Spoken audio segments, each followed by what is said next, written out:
am this community Clovia, keeping it all things community, and I'm having a community conversation because I like to go to the source, right?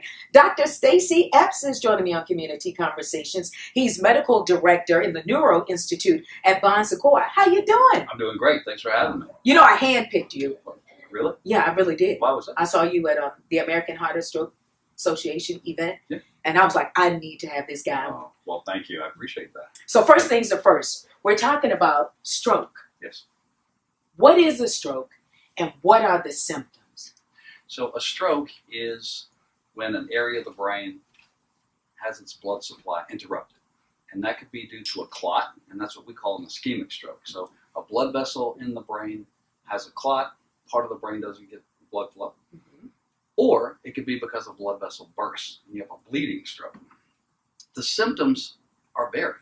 And that's what makes it so difficult for people to recognize, right? If you get chest pain, everybody's thinking heart attack, right?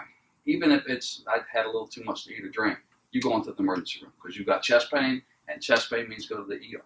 With a stroke, you can have varied symptoms depending on what part of the brain has not gotten blood flow. So we try to give people an acronym to follow to help them along in terms of stroke symptoms. Be fast. You're absolutely right. So be fast. B is for balance. If all of a sudden you are off balance or the world is spinning, you could be having a stroke. Absolutely. Exactly. E for eyes. Vision changes. Are you seeing double all of a sudden? Are you losing vision in one eye? Have you lost vision for half of the world? That could be a stroke. F is for face. Facial drooping. Is your face sagging down? A for arms. We tell people put the arms out. And if one drifts down, that's weakness.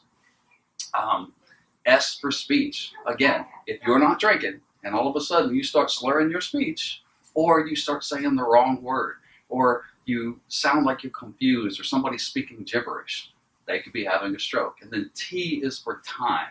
Time to call 911. Time is brain. Do not wait. Call 911. Do not drive to the hospital. Call 911 because the treatment of that stroke starts with our EMS providers. 80% are at risk of a stroke. Is that more in women or men? So, all comers, women have more strokes than men, but that's because women live longer. Men have a higher risk of stroke, but because ladies are around longer, more ladies tend to have stroke. We know that as we get older, that increases our risk for stroke. We can't control that. We know that family history, we can't control that either. So if your mother, your father, your brother, grandparent has had a stroke, you're at risk for a stroke. We know that our race affects our risk as well. African Americans and Hispanic have a markedly higher rate of stroke than do Caucasians. And in fact, African Americans have a twofold increase in stroke risk than do Caucasians. Because of a lack of community care and service care, medical care. Some of that is true. Yeah. And, I believe it's a combination. Some of it is genetics, whereas certain populations are more predisposed genetically to have diseases. But let's take the Hispanic community, for example. We are not reaching the Hispanic community for stroke education and risk factor modification. Studies show us because a lot of times there's a community barrier, a language barrier, So if we're not able to communicate that education and give that education, we're going to have higher. We need more translators. We need more translators, right? I mean, in the African American community, the same thing. If we don't have access to care, right? If you are unable to get to the physician either because you don't have insurance or there's not a doctor in your community, can't afford the copay. You can't afford the copay. That is a problem. If you have medicine prescribed for your blood pressure, but it makes you feel bad, or you can't afford it and you don't take it, it doesn't help you. So we really have to really be vigilant about educating the community. And that's where this be fast and the symptoms of stroke come. Because I see, as a practicing neurologist, people had a stroke yesterday and they come to the emergency room today. I can't do anything about it. Okay, this is what I'm understanding about the yesterday's stroke, because you taught me a few years back at an event. The yesterday's stroke was A TIA? So, right, a TIA. So a TIA. I can't pronounce that big word thing. Go ahead. Transient ischemic attack. Transient ischemic attack. And that is a stroke that started but went away. So that you and I are sitting here talking. I've not yet been drinking because it's early. And I start slurring my speech. You need to recognize, hey, there's something wrong with him. I got to call 911. What happens so many times is we go, he's talking a little funny. It'll be all right. Or, I'm numb on my side. I must have just slept wrong. And we don't recognize those signs.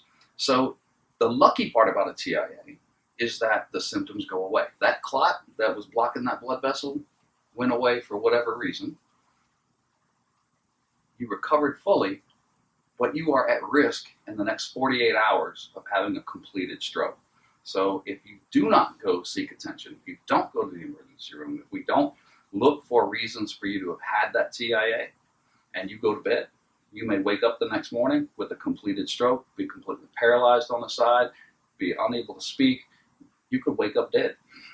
Does high blood pressure, hypertension play a risk factor for a stroke? Certainly, it is a huge risk factor. Really? We talked about those risk factors we can't control: age, family history, gender, race. We can't control those. What can you control? Your blood pressure, your cholesterol, not smoking, your diet, your exercise level, your sugar if you're diabetic. All of these are risk factors for a stroke. And if you don't control them, if you don't have your blood pressure in the normal range, you're damaging your blood vessels. Normal range? So normal range, a normal blood pressure is 120/80. If you're between 120 and 140 for the top number, or 80 to 90 on the bottom number, you're in that kind of getting to be hypertensive, right? So we say you are hypertensive if you are higher than 140/90. But you also have to worry about that I'm almost hypertensive range, because that's where you can really make lifestyle modifications.